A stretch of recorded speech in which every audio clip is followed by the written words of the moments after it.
Un projet d'accord insuffisant et décevant à la COP28. Beaucoup de pays critiquent un texte qui oublie la sortie des énergies fossiles. L'Union européenne déplore une situation apocalyptique dans la bande de Gaza. L'ONU se prononce ce mardi sur la demande d'un cessez-le-feu humanitaire immédiat. L'Union européenne déplore une situation apocalyptique dans la bande de Gaza. L'ONU se prononce ce mardi sur la demande d'un cessez-le-feu humanitaire immédiat. La Hongrie refuse toujours de lancer les négociations d'adhésion de l'Ukraine à l'Union européenne et s'oppose à une enveloppe de 50 milliards d'euros pour Kiev. Le projet d'accord proposé lundi à la COP28 ne satisfait personne, ou presque. Alors que la conférence sur le climat est censée se terminer aujourd'hui, beaucoup de pays font part de leur déception. Le texte ne mentionne aucune sortie du pétrole et du gaz. Il évoque simplement une réduction des énergies fossiles. Ce texte, il est insuffisant. Il y a des éléments qui ne sont pas acceptables en l'état. C'est une déception. The need for urgency to replace and reduce fossil fuels in the power sector in this critical decade is completely missing. The language on coal contradicts EU energy policies and it allows for new coal power plants. Les militants de la cause climatique exigent eux aussi l'élimination progressive des énergies fossiles.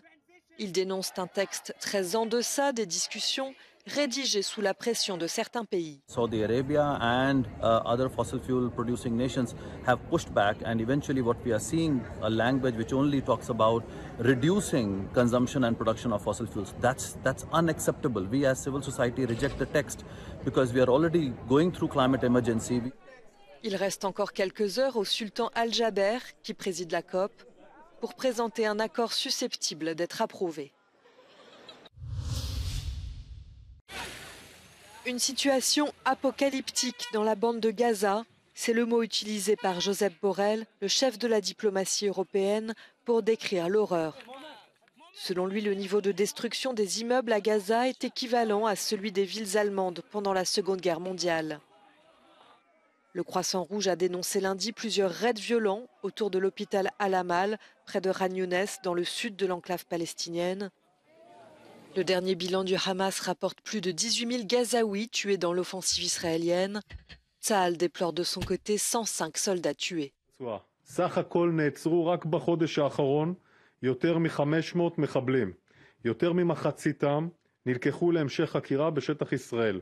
La Maison-Blanche se dit préoccupée par des informations publiées par le Washington Post. Selon lui, l'armée israélienne a utilisé des munitions au phosphore blanc américaines sur le Liban en octobre. I do think it's important to remind that white phosphorus does have a legitimate military utility in terms of illumination and producing smoke to conceal movements. And obviously, anytime that we provide items like white phosphorus to another military, it is with the full expectation that it'll be used in keeping with those legitimate purposes. L'armée israélienne a annoncé lundi un point de contrôle supplémentaire pour l'inspection de l'aide humanitaire internationale avant son entrée dans la bande de Gaza.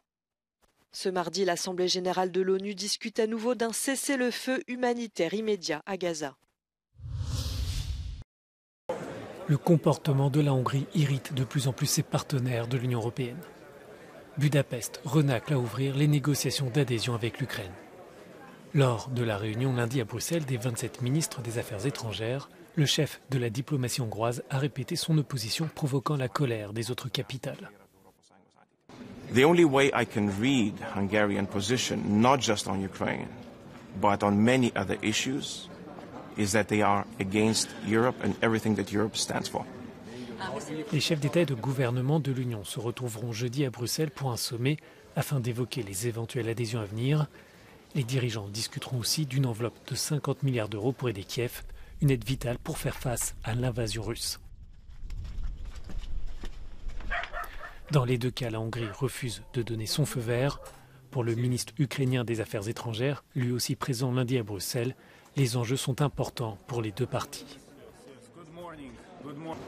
I cannot imagine, I don't even want to talk about the devastating consequences that will occur, shall the Council failed to make this decision, not only with regard to Ukraine, but in a broader sense on the issue of enlargement as a whole. La Hongrie compte cependant maintenir son veto. Elle estime que l'Ukraine n'est pas prête pour les négociations d'adhésion à l'Union et Budapest accuse la Commission européenne de se tromper dans son évaluation. Az álláspontunk világos. Jelenleg nem adott a helyzet arra, nem kész a helyzet arra, hogy az Európai Unió Ukrajnával csatlakozási tárgyalásokat kezdjen. És ez nem egy taktikai pozíció a részünkről, hanem ez egy megalapozott pozíció. Les autorités ukrainiennes assurent qu'elles remplissent en un temps record les critères fixés par l'Union en matière de lutte contre la corruption et dans ses réformes judiciaires, dans le but d'ouvrir dans les plus brefs délais les négociations d'adhésion.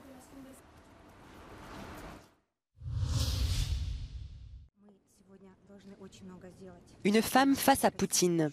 Une inconnue défie le président russe. Elle s'appelle Ekaterina Dountsova.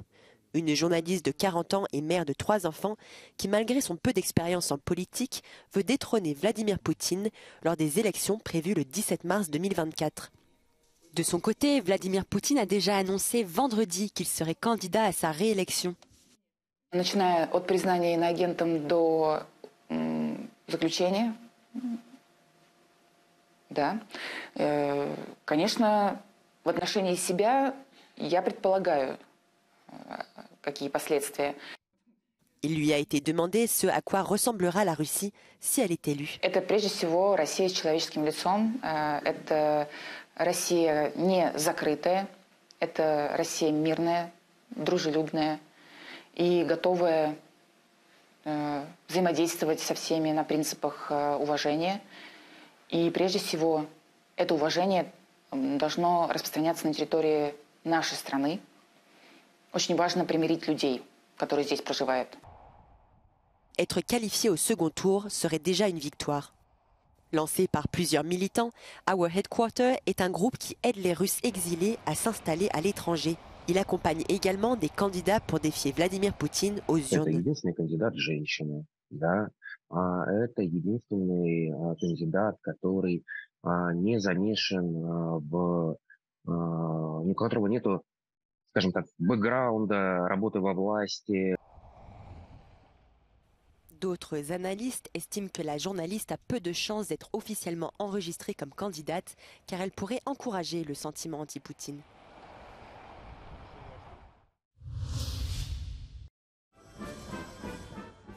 En déplacement dans le Grand Nord ce lundi, Vladimir Poutine a inauguré de nouveaux sous-marins nucléaires qui doivent accroître la puissance navale de la Russie. Le Krasnoïarsk et l'empereur Alexandre III étaient en construction pendant près de 6 ans et représentent la 4e génération de sous-marins à propulsion nucléaire russe.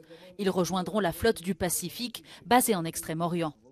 Мы обязательно реализуем все наши планы по строительству подводных и надводных кораблей. Количественно укрепим боеготовность военно-морского флота России, нашу морскую мощь в Арктике, на Дальнем Востоке, на Черном, на Балтийском море, на Каспии, в важнейших стратегических районах Мирового океана. Selon le dirigeant russe, 8 autres sous-marins similaires sont en cours de production. Le Parlement russe a entériné en octobre une envolée des dépenses militaires et Vladimir Poutine a ordonné début décembre d'augmenter de 15% le nombre de soldats russes. La Maison-Blanche se dit très préoccupée par les dernières informations concernant l'opposant russe Alexei Navalny, que ses proches n'arrivent pas à contacter depuis bientôt une semaine. L'opposant devait être transféré dans une autre colonie pénitentiaire à régime spécial, selon sa nouvelle peine de 19 ans de prison pour extrémisme prononcée en août. Mais ces transferts, qui se font souvent d'une région isolée à une autre, prennent souvent plusieurs semaines de voyage et les proches des détenus restent sans nouvelles pendant cette période. Arrêté en janvier 2021, Alexei Navalny alterne depuis bientôt 3 ans les séjours à l'isolement après avoir échappé de peu à la mort en août 2020. La fin de 8 ans de pouvoir pour le camp nationaliste polonais. Ce lundi au Parlement, Donald Tusk a été élu Premier ministre après un vote rejetant le discours de politique générale du sortant Mateusz Morawiecki. La nouvelle majorité sortie victorieuse aux dernières élections législatives d'octobre s'est finalement imposée pour soutenir l'ancien président du Conseil européen. Donald Tusk devrait prononcer son discours de politique générale ce mardi, prêter serment mercredi et devrait représenter la Pologne au prochain sommet européen.